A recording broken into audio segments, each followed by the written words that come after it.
अस्सलाम वालेकुम, doctor हनाना hair. आज मैं डिस्कस करूँगी गर्दन तोड़ बुखार को, जिसे मेडिकल ज़ुबान में मेनिंजाइटिस भी कहते हैं। इसके अंदर हमारे दिमाग के गिर्द जो झिल्लियाँ होती हैं, उनकी सोजिश होती है। इसके कॉजेज़ के अंदर बैक्टीरिया, वायरसेस, फंगाई या पैरासाइट्स आ सकते हैं। ये होता क्यों है? जो जरासीम हमारे खून के ज़रिए हमारे हराम मग़ज़ या दिमाग तक जाते हैं, वहाँ जाके इनके इर्द-गिर्द झिल्लियों की सोजिश पैदा करते हैं। बैक्टीरियल मेनिंजाइटिस के हम लोग डिस्कस करते हैं, तो ये सबसे ज़्यादा फैटल मेनिंजाइटिस है। अगर प्रॉपरली हम लोग इसको टाइमली ट्रीटमेंट नहीं देते तो बच्चे की डेथ भी हो सकती है। इसके अंदर सबसे ज़्यादा कॉमन मेनिंजाइटिस टीबी मेनिंजाइटिस है। इसके अलावा स्ट्रेप्टोकोकस निमोनिया, हेमोफिलस इन्फ्लुएंजा भी इसके कॉजेज़ हैं।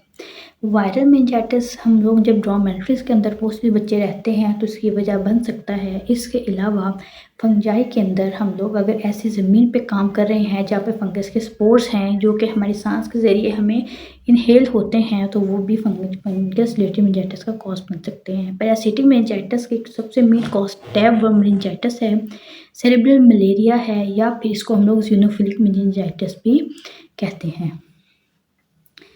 अब मेनिंजाइटिस की अलामत क्या हैं? मेनिंजाइटिस के अंदर सबसे पहले आपके बच्चे की गर्दन में अकड़ाव होगा, बच्चे को बहुत ज़्यादा तेज़ बुखार होगा, आपके बच्चे को झटके लगना शुरू हो जाएंगे। इसके अलावा जब हम लोग इसका फर्दर देखते हैं या आपका बच्चा मुसलसल रो रहा होगा।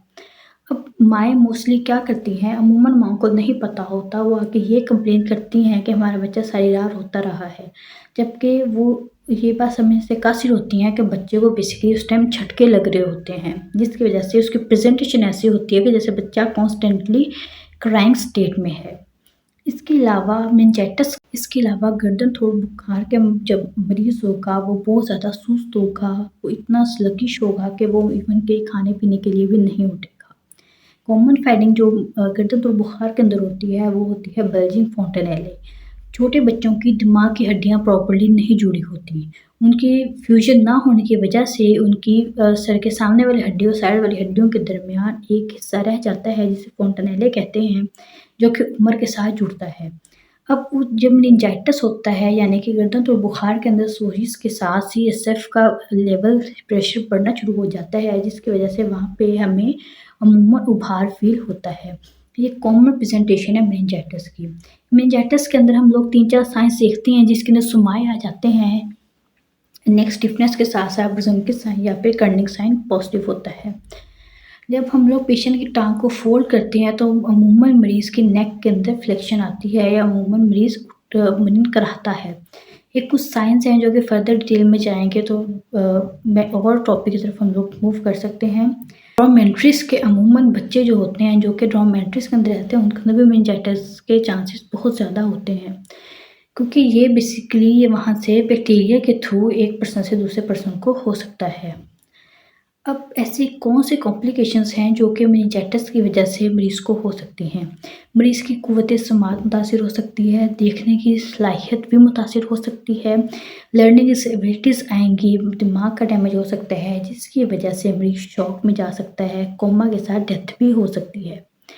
अब हम लोग डिस्कस करते हैं ऐसी कौन सी एहतियाती तदबीर हैं जिससे हम लोग गर्दन तोड़ बुखार से बच सकते हैं। सबसे पहले हाइजीन, सफाई सुथराई का ख्याल रखें और अपने हाथों को प्रॉपर तरीके से वॉश रखें। अपने आप को वैक्सीनेशन की तरफ लेके आएँ। न्यूमोकोकल, स्ट्रेप्टोकोकल बैक्टीरिया के अगेंस्ट और मेनिंजाइकोकल बैक्टीरिया के अगेंस्ट अपनी प्रॉपर वैक्सीनेशन करवाएं। अब इसके ट्रीटमेंट की तरफ आते हैं। इसके ट्रीटमेंट के अंदर हम लोग प्रॉपरली पेशेंट को एंटीबायोटिक्स देते हैं, जिसके अंदर अमूमन हम लोग बेंज़ाइल पेनिसिलिन वगैरह देते हैं। इसके अलावा पेशेंट को हम लोग एडवाइस करते हैं कि वो प्रॉपरली बेड रेस्ट करे, और बेड रेस्ट के साथ साथ अगर पेशेंट एडमिट है तो हम लोग उसको प्लेंटी ऑफ फ्लूइड्स देते हैं, यानी कि IV फ्लूइड्स की तरफ रखते हैं। सिम्प्टोमेटिक ट्रीटमेंट भी हम लोग इसमें गर्दन और बुखार के मरीज़ों के अंदर देते हैं, जिसके अंदर बुखार के लिए ट्रीटमेंट आ जाता है, या फिर सीरियस कंट्रोल ट्रीटमेंट आ जाता है, फर्दर दूसरे ट्रीटमेंट्स आ जाते हैं। तदाबीर को भी फॉलो करते हैं तो हम लोग बेसिकली इस बीमारी से बच सकते हैं। मेरे चैनल को लाइक करें, सब्सक्राइब करें। Thank you so much.